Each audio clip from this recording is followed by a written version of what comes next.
Good afternoon. I'm here to report about right to food.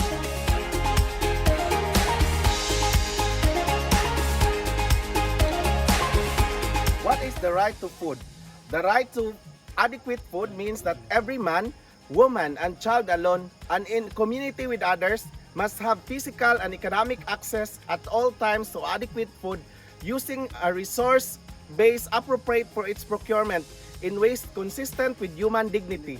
The right to adequate food is a distinct part of the right to an adequate standard of living. Inspired by the Committee on EACR definition, the right to have regular, permanent, and unrestricted access, either directly or by means of financial purchases, to quantitatively and qualitatively adequate and sufficient food corresponding to the cultural traditions of the people to which the consumers belongs, and which ensures a physical and mental, individual and collective fulfilling and dignified life free of fear.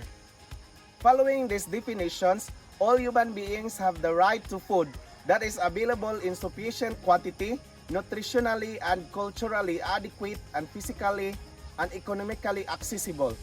The three main elements of the right to food are availability, adequacy, and accessibility of food. Availability refers to enough food being produced for both the present and the future generations, therefore entailing the notions of sustainability or long-term availability and the protection of the environment. Adequacy refers to dietary needs of an individual, which must be fulfilled not only in terms of quantity but also in terms of nutritious quality of the accessible food. It also includes the importance of taking into account non-nutrients values attached to food, be they cultural ones or for consumers' concerns. Accessibility implies that the financial cost incurred for the acquisition of food for an adequate diet does not threaten or endanger the realization of the other basic needs. The Constitution of the Republic of the Philippines explicitly guarantees the right to adequate food. The Republic of the Philippines has become a state party to the International Covenant on the Economic, Social, and Cultural Rights in 1974 by way of ratification. Explicit protection of the right to adequate food. Article 15, Section 3. The state shall defend the right of children to assistance, including proper care and nutrition, and special protection from the forms of neglect, abuse, cruelty, exploitation, and other conditions prejudicial to their development. Other pertinent provisions for the realization of the right to adequate food. Article 2, Section 9. The state shall promote a just and dynamic social order that will ensure that prosperity and independence of the nation and free the people from poverty through policies that provide adequate social services, promote full employment and rising standard of living, and improve quality of life for all. Section 11. The state values the dignity of every human person and guarantees full respect of human rights. Article 13, Section 3. It shall guarantee the rights of all workers shall be entitled to security of tenure, human conditions of work, and Article 15, Section 3. The state shall defend the right of the family to a family living wage and income. The international instruments, the Universal Declaration of Human Rights on 1948, International Covenant on Economic, Social, and Cultural Rights on 1966. Article 11 states that the right to an adequate standard of living includes food, housing, clothing. Moreover, on Article 11 recognizes the fundamental right of everyone to be free from hunger.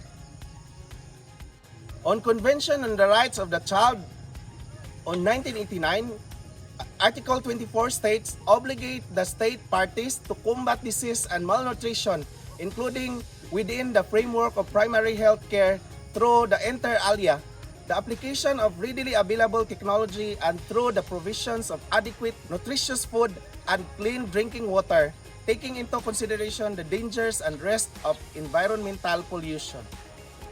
The right to food is a human right. It protects the right of all human beings to live in dignity, free from hunger, food insecurity, and malnutrition. The right to food is not about charity, but about ensuring that all people have the capacity to feed themselves in dignity. The right to food gives rise to legal obligation of the states. It is generally accepted that the right to food implies three types of state obligations: the obligations to respect, protect, and fulfill. The obligation to respect requires governments not to take any measures that arbitrarily deprive people to their right to food. For example, by measures preventing people from having access to food.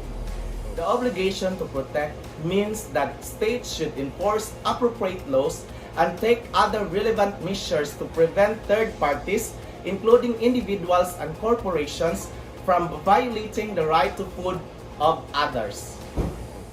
The obligation to fulfill entails that government must proactively engage in activities intended to strengthen people's access and utilization of resources so as to facilitate their ability to feed themselves. As a last resort, whenever an individual or group is unable to enjoy the right to adequate food for reasons beyond their control, states have the obligation to fulfill that right directly. The state should facilitate sustainable, non-discriminatory, and secure access and utilizations of resources consistent with national law and with international laws, and protect the assets that are important for people's livelihoods. States should respect and protect the right of individuals with respect to resources such as land, water, forest, fisheries, and livestock without any discrimination. Where necessary and appropriate, states should carry out land reforms and other policy reforms in accordance with the rule of law in order to secure efficient and equitable access to land and to strengthen pro-poor growth. To sum up, the right to food means that government must not take actions that result in increasing levels of hunger, food insecurity, and malnutrition. It also means that governments must protect people from actions of powerful others that might violate the right to food. State must also, to do the maximum available resources, invest in eradication of hunger.